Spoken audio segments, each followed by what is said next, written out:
पहला सवाल जो पर्ची मेरे हाथ में है, इसमें पहला सवाल यह है कि फिलिस्तीन के लिए हमारा मौकिफ क्या होना चाहिए। अल्लाह रब्बुल आलमीन के हक की रूगर्दानी करता है, यानी तौहीद को छोड़ करके शिर्क को अपनाता है, या रब्बे कायनात के दीन की बुनियादों का इंकार करता है, तो क्या उसका यह अमल कज़िये फिलिस्तीन से ज्यादा गंभीर नहीं है। अब आज के वक्त में हमारे बाज जज्बाती मुसलमान ये कहते हैं कि फिलिस्तीन में ऐसा हो रहा है, फिलिस्तीन में वैसा हो रहा है, बच्चों को कत्ल किया जा रहा है, खवातीन को अगवा किया जा रहा है, उनकी आबरूरेजी हो रही है, और उसके बाद हम खामोश बैठे हैं। भाई, उससे पहले शिर्को बिदआत पर भी आप खामोश बैठे हैं, तो आपकी गैरत क्यों नहीं जागती। फिलिस्तीन के इस कज़िये से पहले मुनकरात पर आप खामोशी इख्तियार किए हुए हैं, दीन की पूरी ताबीर तबाह की जा रही है, तो आपकी गैरत क्यों नहीं जागती।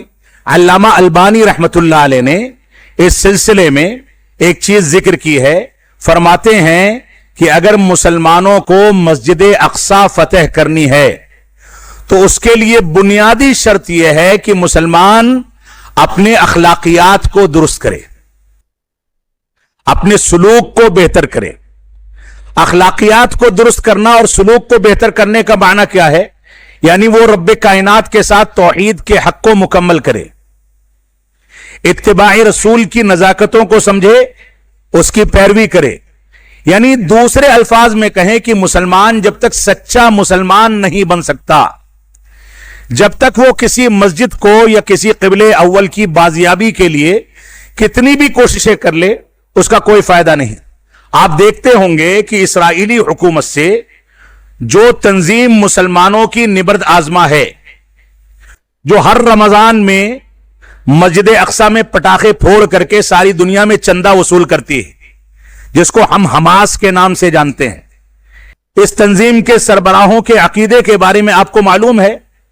मस्जिद अक्सा मुकम्मल मुनहदिम कर दी जाए, यह इतना बड़ा जुर्म नहीं है जितना बड़ा जुर्म यह है कि इसी हमास के जिम्मेदारान और लीडरान अबू लूलू की कब्र पर जाकर के, जिसने हजरत उमर को शहीद किया था, उसकी कब्र पर जाकर के मिन्नतें मांगते हैं। यह इससे बड़ा जुर्म नहीं है।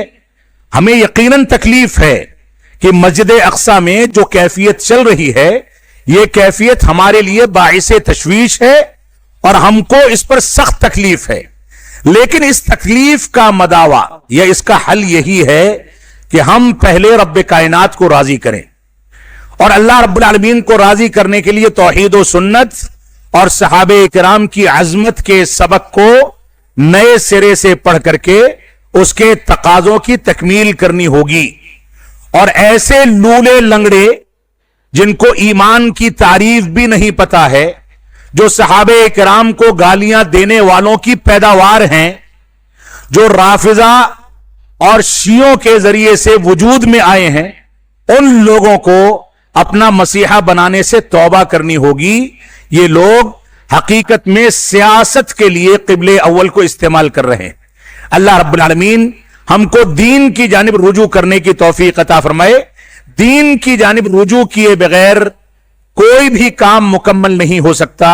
अल्लाह रब्बुल आलमीन का फरमान है, वमा असाबकुम मिन मुसीबतिन फबिमा कसबत ऐदीकुम व याफू अन कसीर, कि तुमको जो कुछ मुश्किलात लाहिक होती हैं वो तुम्हारे अपने करतूतों का नतीजा है। उसके बावजूद रब्बे कायनात बहुत सारी गुमराहियों को और बहुत सारे गुनाहों को माफ फरमा देता है। और रब्बे कायनात ने फरमाया, वाहर अल फसादु फिल बर्री वल बहरी बिमा कसबत ऐदिन नास, लोगों के अपने हाथों की कमाई के नतीजे में इस दुनिया में फसाद बर्पा हो गया है। लिहाजा मस्जिद अक्सा का जो कज़िया है यकीनन तकलीफ दे है। हम रब्बे कायनात से दुआ करते हैं कि अल्लाह रब्बुल आलमीन इसको हल फरमाए, मजलूमों को सांस लेने का मौका मिले। लेकिन यह सवाल करने वाला भी अमानतदारी के साथ यह जवाब नहीं दे सकता कि रात में पिछले पहर बेदार होकर के उसने या उसके घर वालों ने या उसके दोस्तों अहबाब ने किसी दिन रब्बे कायनात के सामने थोड़े से आंसू बहा करके मस्जिद अक्सा के लिए दुआ की हो। हम जो सबसे मजबूत हथियार है रब्बे कायनात की नुसरत का, दुआओं का, तौहीद व सुन्नत का, उसको नहीं अपनाते और उसके बाद कहते हैं कि हमको मस्जिद अक्सा की बाजियाबी चाहिए। किसी आलिम दीन ने बहुत सही बात कही है, कहा है कि ये मस्जिद अक्सा के नाम पर वावेला खड़ा करने वाले, इनको इतनी भी तौफीक नहीं मिलती कि सलाते फजर में अपने महल्ले की मस्जिद में जाकर के मस्जिद को आबाद करें और शोर करते हैं कि मुल्क इसराइल या मुल्क फिलिस्तीन में जाकर के मस्जिद अक्सा को आजाद कराएंगे। आप अपनी मस्जिद के हिफाजत के इंतजामात कर लें, इसको आबाद कर दें। एक सफ मुकम्मल नहीं होने पाती है हमारे महल्ले की मस्जिदों की सलाते फजर में, और दूसरी नमाजों में हम रूटीन के तहत माशरे के दबाव में आकर के कुछ नमाजें पढ़ लेते हैं, सलाते जुमा या सलाते ईदैन अदा कर लेते हैं, तो समझते हैं कि हम पक्के मुसलमान बन गए, माफ फरमाएंगे। इस कैफियत में रब्बे कायनात भी हमारी मदद नहीं करने वाला। अल्लाह रब्बुल आलमीन का फरमान है, इन्नल्लाह ला युगय्यिरु मा बिकौमिन हत्ता युगय्यिरु मा बिअनफुसिहिम। अल्लाह रब्बुल आलमीन भी किसी कौम की हालत उस वक्त तक नहीं बदलता जब तक वो कौम बजाते खुद अपनी कैफियत को तब्दील ना कर ले। इस वजह से हम अपनी इस्लाह पर तवज्जो दें, उसके बाद ये चीजें बजाते खुद आसान हो जाएंगी। अल्लाह रब्बुल आलमीन हमारे लिए दुनिया के तमाम खित्तों में आसानियां पैदा फरमाए।